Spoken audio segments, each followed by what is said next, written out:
Hello, and welcome to our 4th annual Banned Books Readout.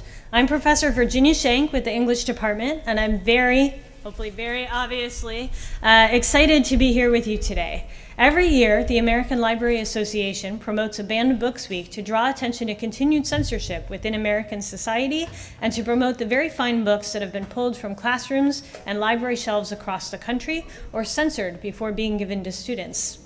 Thank you for coming to celebrate your ability to read and think about the ideas that challenge us. I have to thank especially my co-conspirator, librarian Tony Lynn, who is really the brains behind the operation.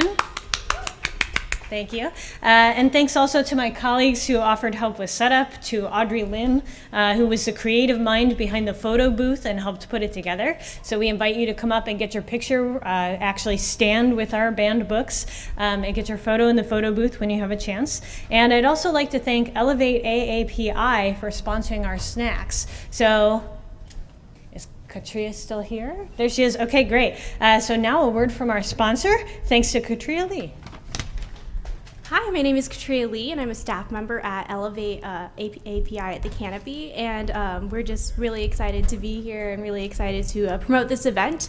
And if you haven't been to the Canopy or you don't know what the Canopy is, it's basically a cultural center for Asian Americans and Pacific Islanders, and we host a variety of events and services for students. And like today, we're going to have this program called Asian Americans Advancing Justice here to work on issues like DACA and immigration and things like that. So we just offer a variety of services and events for students. Yeah. All right, thank you. I would like to point out that if you'd like to learn more about Elevate or particularly about the DACA event that they're holding today, you can find some information over on the table here with our banned books. Okay, I'd also like to thank any administrators, staff, and faculty for joining us. In fact, I believe Jean Pochek of the School of Arts is here and would like to say a few words, but just a few. Good afternoon, everybody. My name is Joe Pochek. I'm Dean of School of the Arts and also the library. My speech will only run 3 hours tonight. Okay, so this is our 4th annual banned book event, and it's co-sponsored by the English Department and the libraries. We have a little collaboration there, and I have to thank Virginia Shank from the English Department and also Tony Lynn, there's Tony, from the library for co-organizing this event. Also, we combined our resources with the Elevate program, and they brought us food and drink, and that's what brings everybody in, the refreshments and the food. We also have a wonderful speaker shortly, Mitsuya Yamada, and she will be be our guest speaker for this event. Since the inception of the Banned Books Week in 1982 by the American Library Association, also called ALA, libraries and bookstores throughout the country have staged local readouts and continuous readings of banned and challenged books. Banned Book Weeks brings together the entire book community, thinking librarians, booksellers, publishers, journalists, teachers, students, and readers of all types in shared support of freedom to seek and express ideas, even those that many of us consider unpopular or unorthodox. This year's theme is Words Have Power. And in the wise words of Yehuda Berg, his quote, "Words are singularly the most powerful force available to humanity. We can choose to use this force constructively with words of encouragement or destructively with words of despair. Words have energy and power and the ability to help, heal, hinder, hurt, harm, humiliate, and to humble." So join us today by using the power of your words to celebrate the freedom to read.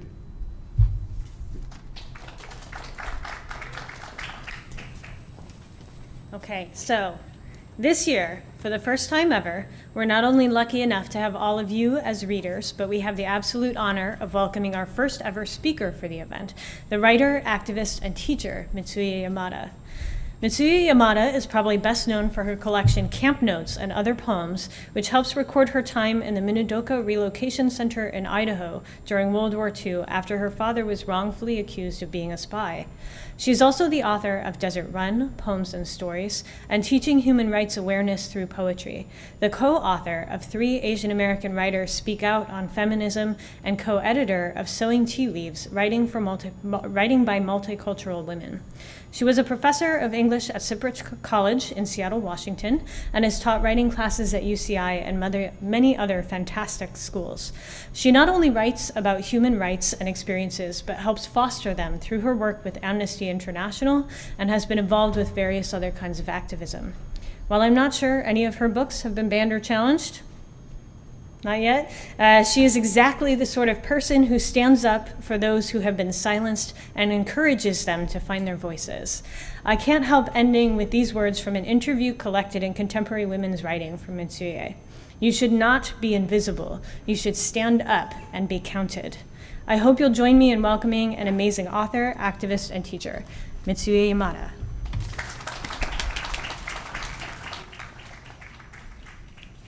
Thank you, Virginia. Many of you noticed, her skirt is made up of pages from George Orwell's 1984, right? Which was banned at one time. And so that's very appropriate, I think, for her to have that. I'm very honored to be here, and it's wonderful to see you nice, bright faces. How many of you write poetry or would like to? Okay, I see a few hands. And I know there's some of you read poetry, right? And then when you read some poems, you often think to yourself, I could do that. I could write that. And it's at that moment, I think, is born the fruit, the seed of being a poet. Sorry if this is a feedback. Is it okay? During my years as an English teacher, I used to share some of my writings, and a good way for me to start with reluctant students who have a difficult time starting. Sometimes it's like pulling teeth to get them to write anything at all, and one good way of getting them started was making lists. So I would have them make a list, okay, of,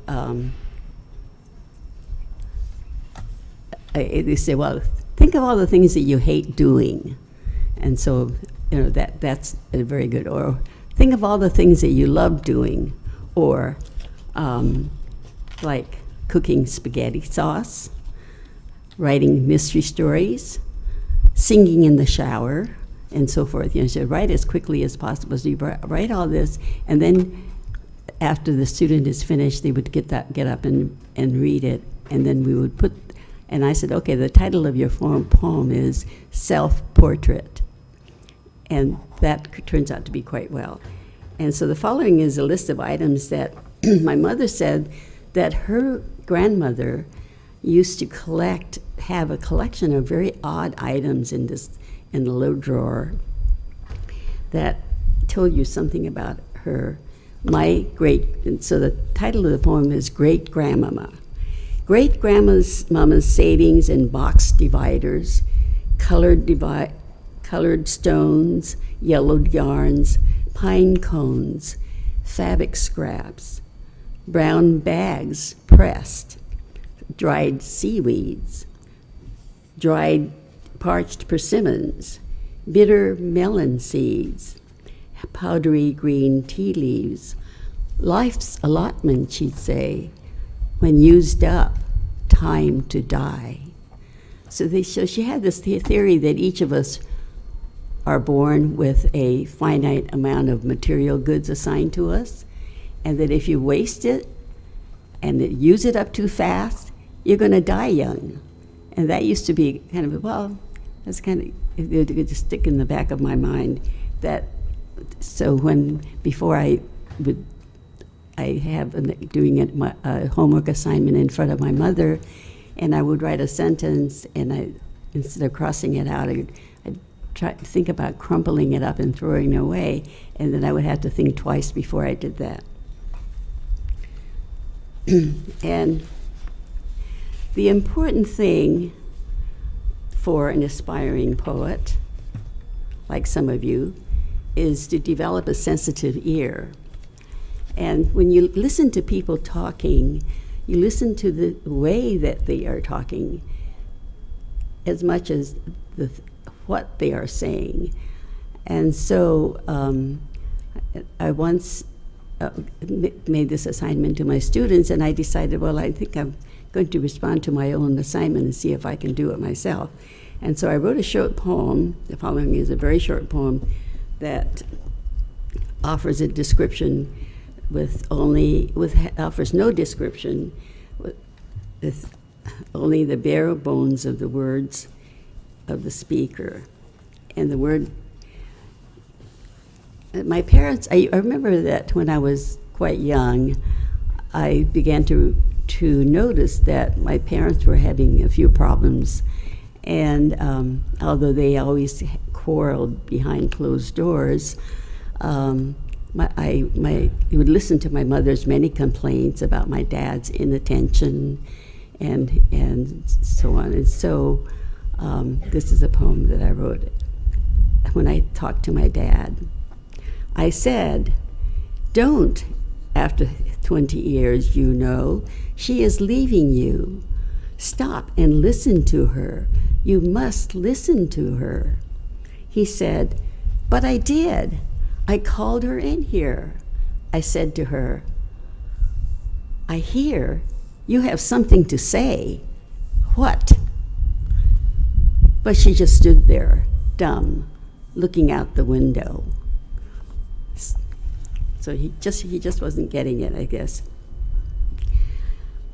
So another way to start writing is to tapping into your own childhood memories and your experiences. And it may be something that is very brief and short and simple. And I'm just going to read a portion of a longer poem that I wrote. When I was 10, I rolled my hair in rags for Shirley Temple ringlets, polished my teeth white for a Pepsodent smile, clattered about in tap shoes. So my father said, go to Japan to see my mother, and so who took me in because I was hers. A piece of an only son sent home like dirty laundry to be washed and pressed, and then sent home back to America, less tomboy American, more ladylike Japanese. I know that some of you are bicultural, right? You come from another country. You have parents or grandparents who have many different kind of values than you. And that was my situation. That when my father was bilingual, but my mother only spoke Japanese, and the word that I used to hear quite often was the word "enyo," which kind of defies definition. It means being modest, being humble, not to be too brash or too bold or too forward. And so I wrote a poem that perhaps my father had a different interpretation of this, but it was called Enyo, and it's spelled E-N-R-Y-O. Enyo is a Japanese word which sounds like in Leo. What does being in a lion have to do with humility? I asked Papa, who said, could be, since lions are by tradition regally proud. It might be pride in disguise. Even so, it is holding back, saying no thank you, saying no trouble at all. even if somebody's imposing on you, you could say, well, trying to be polite at all times.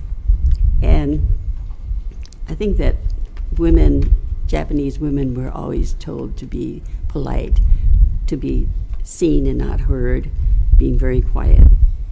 And on a deeper level, poets delve into their emotional lives. And so I think that in Indio, in many ways, the word itself is something that that Japanese women, I as a Japanese child with a mother who spoke only Japanese, grew up with this word. And my father was a great storyteller, and many of his morality tales, because we had a different background, his cultural background growing up in Japan and my growing up in a American public school, we sometimes had different values, and sometimes his morality tales just didn't make sense to me. And a bedtime story. Once upon a time, an old legend goes, as told by Papa, an old woman traveled through many small villages seeking refuge for the night. Each door opened a sliver, then slammed shut. Unable to walk any further, she climbed a hill, wearily found a clearing, and there lay down to rest a few moments to catch her breath. The village town below lay asleep for a few starlight lights. Suddenly the clouds opened, and a full moon came into view over the town. The old woman sat up and in supplication turned to the village, and she shouted, "Thank you, people of the village. If it not had been for your kindness in refusing me a bed for the night, I never would have seen this memorable sight." Papa paused. I listened, and I waited. In the comfort of our home in Seattle, I shouted, "That's the end?" So,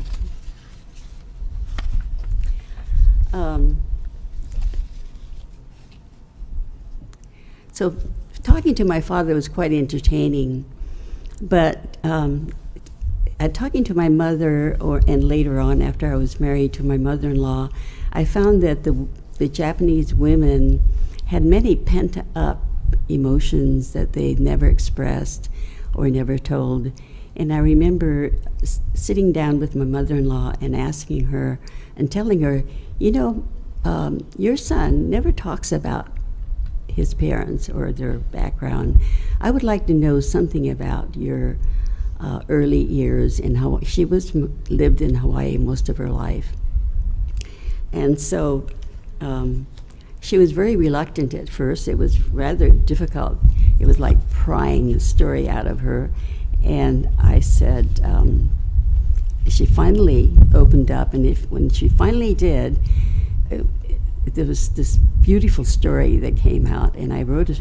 It was very long, and I kind of scrunched it up into a poem called "I Learned to Sew." How can I say this? My child, my life is nothing. There is nothing to tell. My family in Japan was too poor to send me to school. I learned to sew. Always I worked to help my family. When I was 17 years old and no one made marriage offer, a friend in our village who was going to Hawaii, a picture bride, said to me, "Come with me." I did not want to. My parents did not want me to. My picture was sent to this man anyway. His photograph came with a letter. I was already 17 years old. I was sent to Hawaii to marry this photograph. This man came to the boat. He was too shy to talk to me. The immigration man said, "Here, sign here for her." He walked away. The immigration man said to me, "Why don't you go back to Japan on the next boat?" And I said, "No, I'm going to stay here. I'm going to wait for my man." The immigration man said, "No, your man told me he does not want you. He said you are too ugly for him. Why don't you go back to Japan on the next boat?" And I said, "No, I am not going back. I am staying here." "Just a minute, my child. Put that pen down. Do not write this. I never told this to anybody in 60 years, not even to my oldest son.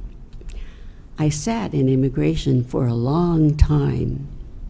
People came and people went. I stayed. I could not see the sky. I could not see the sun. Pretty soon, the immigration man came to me. "We found your cousin, a cousin I once met in Japan, who is now in Hawaii, for me. I stayed with him and his wife. I stayed.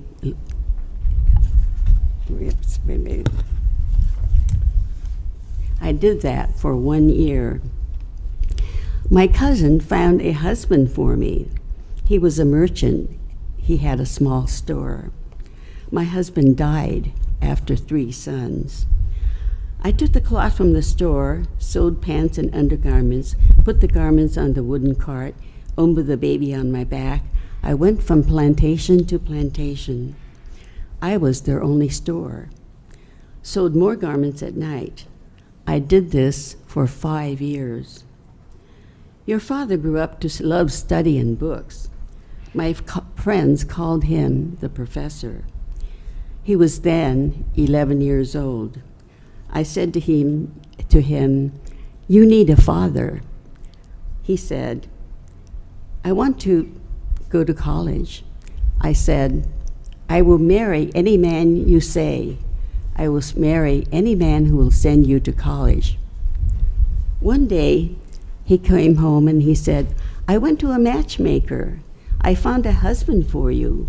He will marry a widow with 3 sons. I married this man. By and by, my oldest son went away to college in Honolulu. But my husband's boss told him, "I need workers. Your 3 sons must work in my plantation." My sons did not want to. They wanted to go to college. So I said no. He kept his word to my sons and lost his job. After that, we had many hard times. I am nothing. I know nothing. I only know how to sew. I turn to the sun every day of my life, call out to Amaterasu Omikami for the health and education of my children. For me, that is enough. My child, write this. Yes, there, take your pen. There, write it. Say that I am not going back. I am staying here. That was my mother-in-law. And she kept saying, "No, I don't have anything to say." And this is this beautiful story that just flowed out of her once she got to talking. And okay, I was asked to read some poems, my first book of poems, Camp Notes and Other Poems. As some of you may be aware, after the bombing of Pearl Harbor in 1941, December 7th, 1941, the following year, in April 1942, 120,000 Japanese and Japanese nationals and Japanese Americans were evacuated and incarcerated in 9 concentration camps right off of the West Coast. My family, that included my 3 brothers, my mother, and I, went to a camp in Idaho, And my father was kept separate from us. Many of the heads of families and leaders of the Japanese communities before World War II were kept in the separate camps away from their families. And so the following poems would describe that period.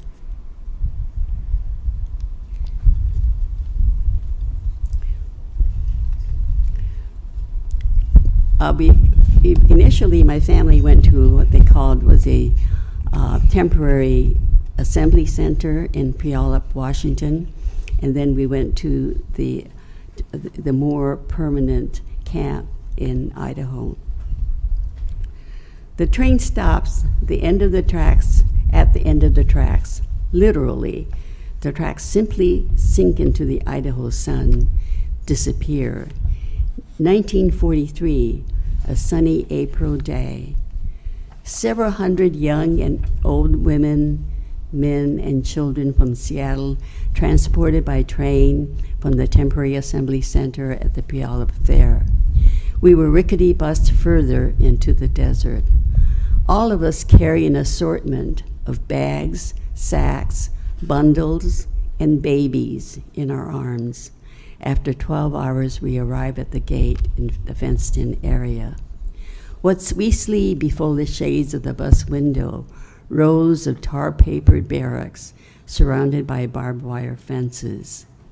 We enter the gated compound. I suck in my breath. The air is dry. I look back.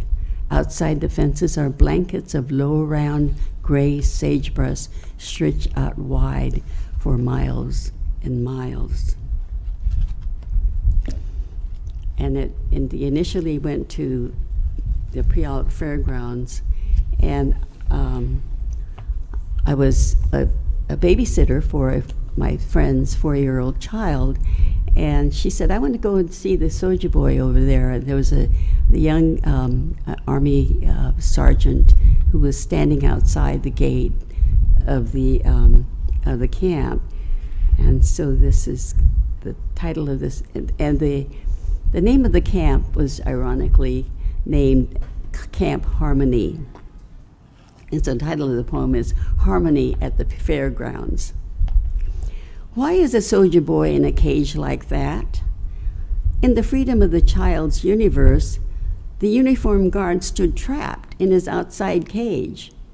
We walked away from the gate and graded guard on sawdusted grounds where millions trod once to view prize cows at the Puyallup Fair. They gave us straws to sleep on, encased in muslin ticks.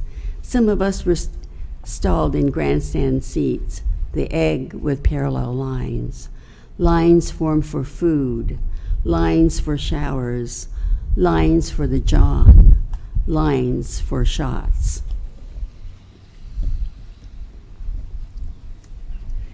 And then when we moved to Idaho, we had many, the hurricanes, I guess, they were called dust storms. And so this is the title of this poem is Desert Storm. Near the mess hall, along the latrines by the laundry, between the rows of black tar-papered barracks, the block captain galloped by. Take cover, everyone, he said. Here comes a twister. Hundreds of windows slammed shut. 5 pairs of hands in our room with mess hall butter knives stuffed newspapers and rags between the cracks. But the Idaho dust, persistent and seeping, found us crouched under the covers. This was not imprisonment. This was relocation.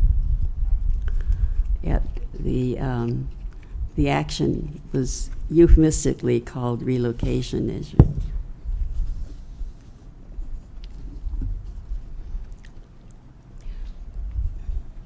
Let's see, the watchtower. The watchtower. The watchtower with one uniformed guard in solitary. confined in the middle of his land. I walked to the hospital for the midnight shift. Thank you. From the rec hall, the long body of the centipede with barracks for legs, came the sound of a live band playing, Mary Elena, you're the answer to my dreams. Tired teenagers leaning on each other, swayed without struggle. This is what we did with our days. We loved and we lived just like people.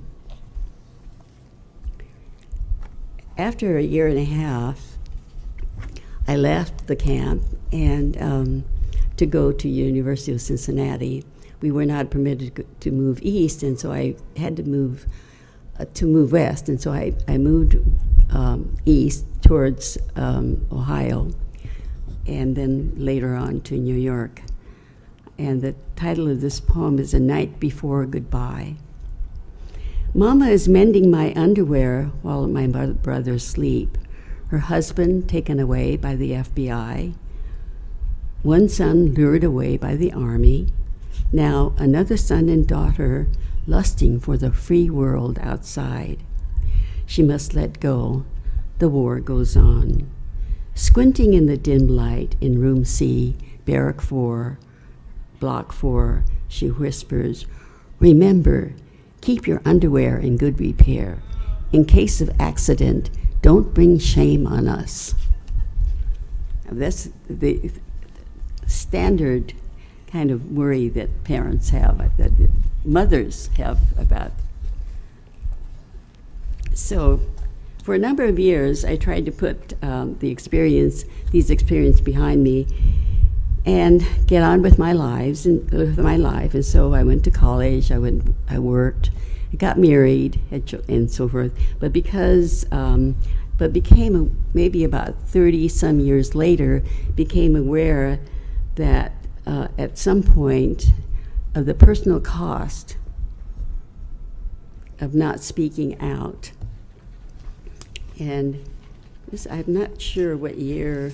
I think that when I heard my friend, the powerful poet Audre Lorde, speak at a women's conference, and she was right up there with her very strong voice, my silences had not protected me.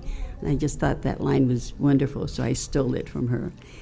And the title of this poem is Warning.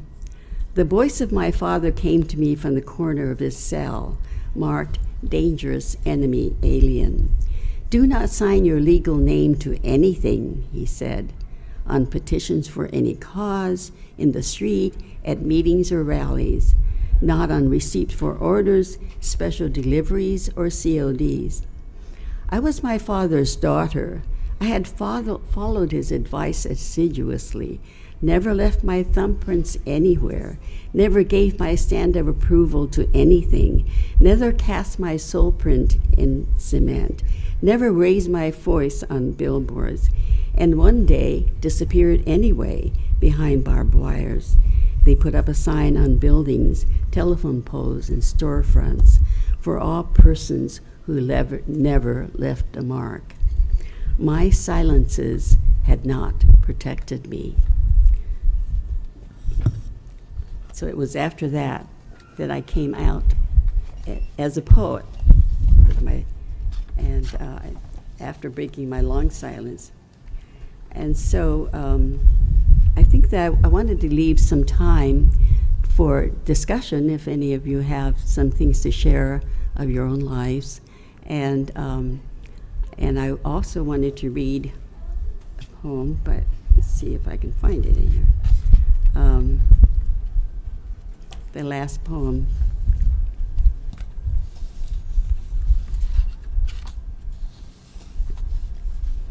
I became, as a result probably of my experiences, I became involved in the human rights movement, and I served for several terms with Amnesty International. And as a human rights, the chair of the Asian sector, my task was to generate letters and write to local groups and give them information about people who were prisoners of war in different parts of the world. And one of these prisoners was a woman by the name of Mila Aguilar, who was a poet in the Philippines. And she was imprisoned by Marcos for writing things like, "Down with the Marcos regime." Not very subtle, but it put her in prison.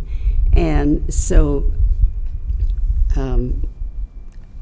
this is a poem that I remember. I don't quite remember. It was probably years later, after our campaign was over and Mila Aguilar was released. In some countries, poets are taken seriously in high places, and writing poems may be a crime. In these countries, poems are cryptograms, encoded and must be skinned and probed. Offending poets like Mila Aguilar are arrested and tortured. Undercover bloodhounds expose metaphors. In some countries, writing poems is deadly business. In my country, poets are free to read poems in bookstores, cafes, bars, college campuses, and other low places, trotted out as window dressing and presidential inaugurations. And most of the time, poets could be speaking in tongues about truth and beauty. And so my daughter was saying, why don't you write something, read some of your current writings, and I find myself, I guess, okay, I have the only the problem with these days in reading the papers is that you find yourself writing very negative things, and perhaps it kind of raises your shackles. And the very short line that I just saw this morning as I was putting these things together was, "The Emperor Nero fiddled while Rome burned. Our president tweeted while hurricane victims suffered from lack of power and water." That's about the unpoetic statement that I had about the present situation. And so I would like to open the floor up for discussion if any of you have any questions and or anything to say about what is going on in your head or your minds. Yes. Were you ever bilingual? Like, did language play an important part? Like, being bilingual in English and Japanese ever Yes. played a part? Sorry, I don't know how to phrase it. No, I know. I understand the question. Yes, I am bilingual. My mother spoke only Japanese, and so Japanese was a language that I spoke at home. And then when I went to school, I spoke English. And as a child, I always became my mother's translator. When we went to back to school night and my mother went to my school, I became her, from the time I was about in first grade, I became the translator between her and my teacher. And so I became quite fluent in both languages. Yeah. Thank you for the question. Do any of you have passages from banned books that you would like to read? Perhaps you could take a book from her skirt. Look at passages from. Maybe I can explain. Okay. If you don't mind. But please join me in thanking Mituye for joining us and sharing her work with us. Thank you. So we hold this event every year to sort of remind people that books are sometimes still banned and challenged. In 1992, even in Irvine, Yes. Ray Bradbury's Fahrenheit 451 was expurgated. Every instance of the words hell and damn were blacked out before they were given to students right here in Irvine. And so this isn't something that happens a long time ago or far away from us. It's something that happens right here where we live. It's something that happens in the schools and libraries around you. And so our real purpose is to sort of bring awareness to that and to celebrate the fact that we can read whatever we want to. That if there are books that we want to read, we can buy them. We can find them in libraries. We can find them in schools.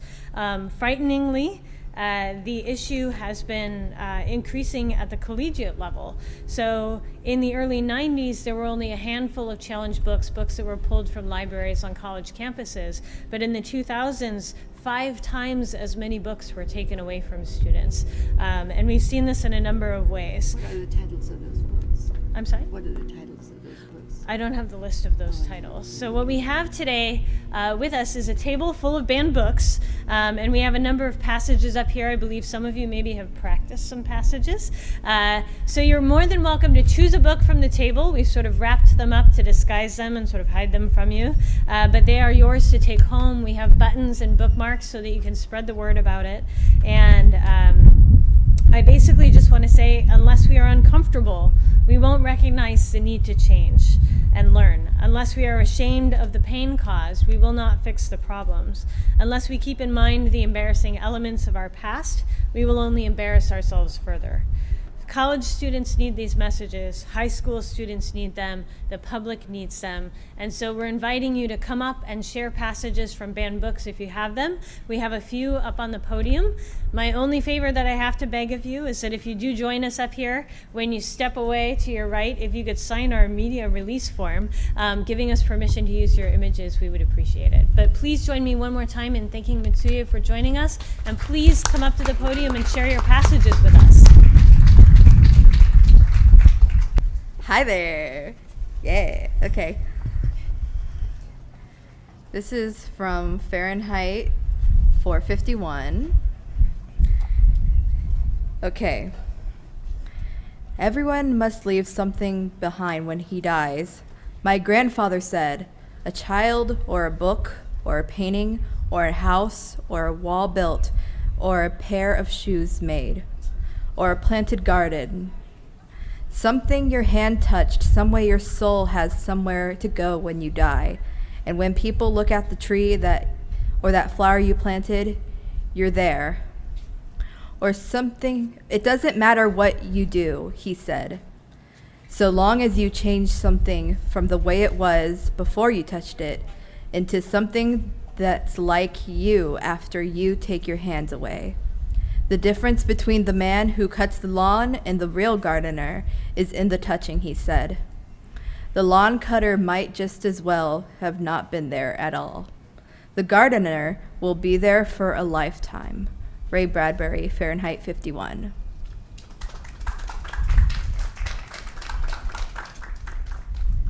Hello, my name is Kendall, and this is a passage from Their Eyes Were Watching God. Here Annie had taken the biggest thing that God had ever made, the horizon. For no matter how far a person can go, the horizon is still way beyond you, and pinched it into such a little bit of a thing that she could tie it around her granddaughter's neck, tight enough to choke her. She hated the old woman who had twisted her so in the name of love. Most humans didn't love one another, no how, and this mislove was so strong that even common blood couldn't overcome it all the time. She had found a jewel down inside herself, and she had wanted to walk where people could see her and gleam it around. But she had been set in the marketplace to sell, been set for still bait. When God had made the man, he had made him out of stuff that sung all the time and glittered all over. Then after that, some angels got jealous and chipped him into a million pieces, but still he glittered and hummed. So they beat him down to nothing, but each little spark had a shine and a song. So they covered each other over with mud, and the lonesomeness in the sparks made them hunt for one another. But the mud is deaf and dumb, like all the other tumbling mud balls. Janny had tried to show her shine. Thank you.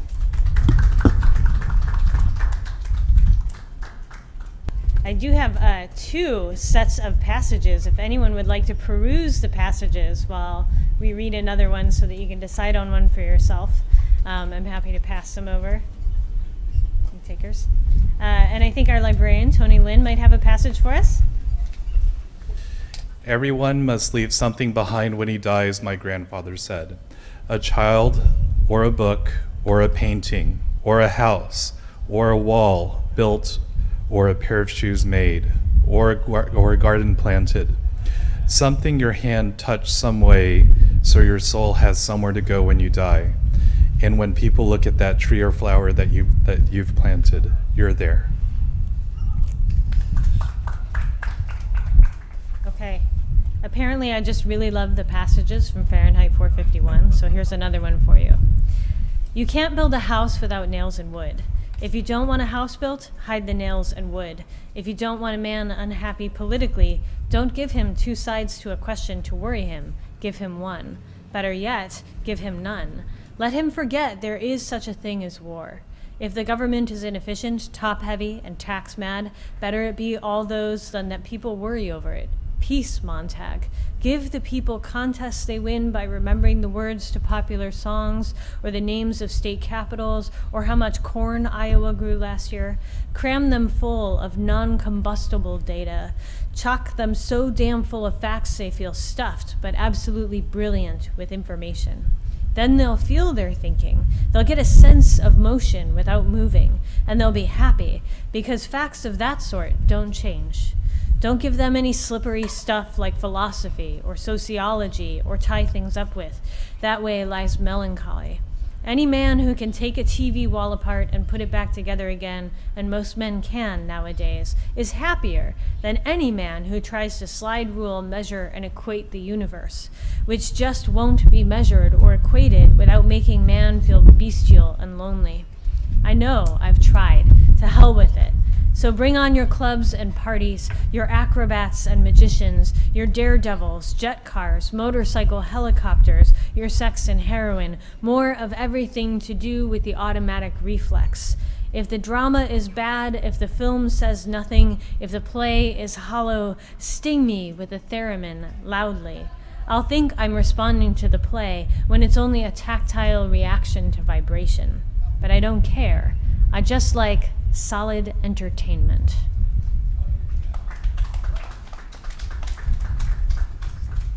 I want the distinguished poet Mitsuye to know that even though we were a rather subdued crowd today, and each crowd sort of responds differently to the spoken word, that there were grandstands cheering with much of what you shared with us today.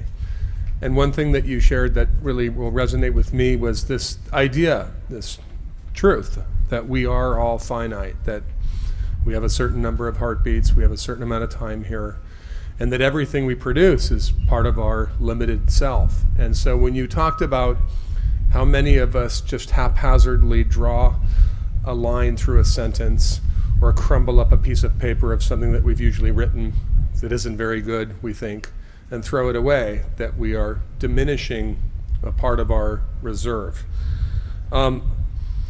I'm a little embarrassed that I forgot that today was National Poetry Day, but then it made sense with Virginia and others organizing, Tony, this event today. And I thought I would read a poem. I just Googled banned poems. And I'm glad this person left a little note behind. It's written by Eric. It's from the Musi Mountains. It could even just be a blog. It was written in August of 2013, and the title of it is Banned Book. Set a fire to the page, burnt a hole in a book. It kept calling me a liar. I was calling it a crook.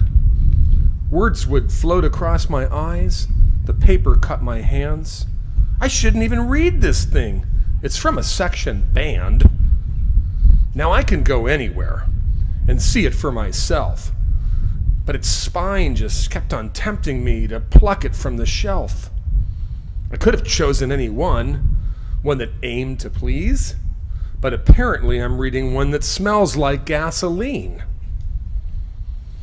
So I sit atop a wall, reading in the park, flipping pages through the night, squinting in the dark. I fell asleep on top of bricks. I woke up on a bench. I find it strange I moved myself. I don't find it strange I left. The book did keep me company. It didn't even try. But I'm in love with everyone, and they just keep walking by. Thank you, Eric. This is a passage from To Kill a Mockingbird by Harper Lee. You never really understand a person until you consider things from his point of view, until you climb inside his skin and walk around in it. Hello everyone, I'm Karina Pineda, second year here at IVC. So the following is from a student, Lisa Alvarez. My grandmother's gift was tolerance. Now, in the old days, Indians used to be forgiving of any kind of eccentricity. In fact, we people were often celebrated. Epileptics were often shamans because people just assumed that God gave seizures, visions to the lucky ones. Gay people were seen as magical too. Like in many cultures, men were viewed as warriors and women were viewed as caregivers. But gay people, being both male and female, were seen as both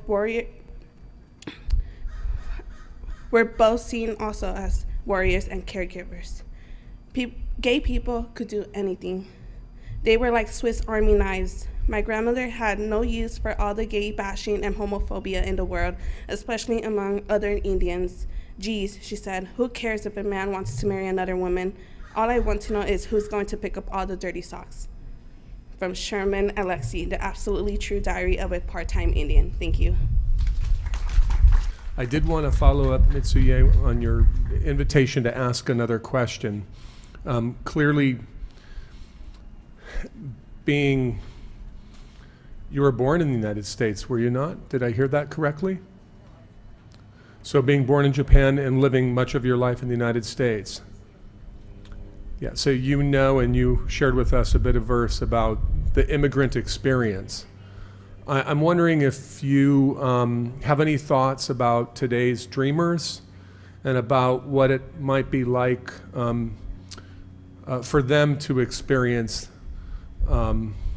what it is to both know this is their only country and yet to be viewed an immigrant, or just if you wanted to speak to that in any way. Okay. I was born in 1923. That makes me 94 years old now. The Japanese, the people, I think the Chinese was in a separate category, but we were not eligible for American citizenship until 1953 when the McCarran Act, Walter Act was passed. And so I was an enemy alien during World War II, and I was a Japanese citizen until I was 30 years old. And so this did a great deal had to do with the way that I saw the world. And with the Dreamers, I really have a great empathy and sympathy for them because most of them came to this country when they were quite young, as I did when I was 3.5. I hardly remember,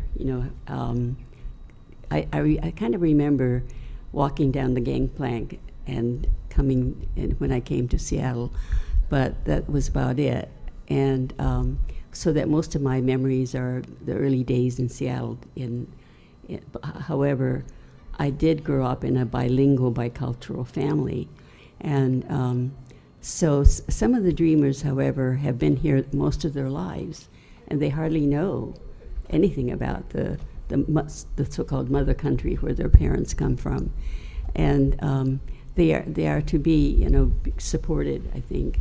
And also, many of them are very well educated, and probably a great resource for our country.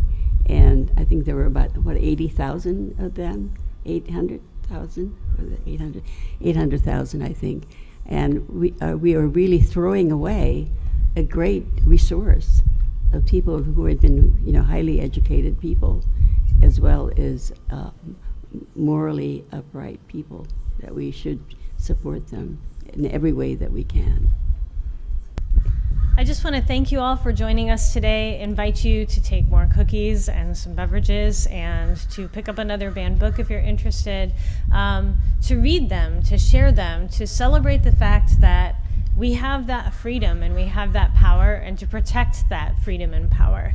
And if you have any questions for me or want to chat, please feel free to ask. And again, I encourage you to take a photo in our photo booth. The pictures that you're seeing there, the covers, are the top 100 banned books between 2000 and 2009. So many of you may recognize books you've read in high school, books that you love deeply, books that you care about, and that's what we're here to protect and stand up for today. So thank you one more time for joining me, and thank you one more time to Mitsuye.